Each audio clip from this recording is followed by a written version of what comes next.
كاين واحد الشخص كيمشي للخدمة ديالو كل نهار ولكن ما مرتاحش فيها. ضغط كبير، قلة التقدير، وعلاقة متوترة مع المسؤول، واحيانا حتى مع بعض الزملاء. وفوق هاد الشي كامل ما كاين حتى تحفيز، ومع الوقت ولا غير كيتحمل، كيصبر، وكيقول مع راسو يمكن الوضع يتبدل. وكيوقع حتى انه ملي كيرجع للدار للخدمة كيكون عيان بزاف، الاعصاب ديالو مشدودة وما بقى عنده خاطر حتى لشي حاجة. واحد النهار كان جالس كيتأمل في البحر، كيسمع صوت الموج، وما بعد كيجي واحد الهدوء وخلاه يحس براحة نفسية ما عمره كان حس بها من قبل. داك التناوب بين صوت الموج والهدوء كان نقطة تحول نحو الأحسن في طريقة نظرته للوضع ديالو. فداك اللحظة بدا يفكر في الحالة ديالو وقال مع راسو: علاش نغرق راسي في خدمة ما كتطلبش مني هاد القدر كامل ديال الجهد؟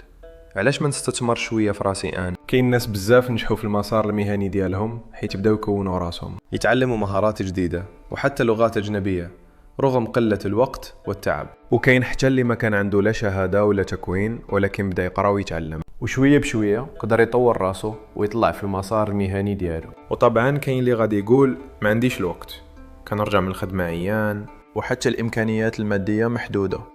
ولكن كاين حتى اللي كان في نفس الوضع، الخدمة، التعب، وضيق الوقت، ومع ذلك بدأ يتعلم شوية بشوية. كاين اللي عايش ضغط كبير والفلوس قليلة، وكاين اللي عايش ظروف صعيبة وحتى هذيك لقمة العيش ما كيلقاهاش غير بصعوبة.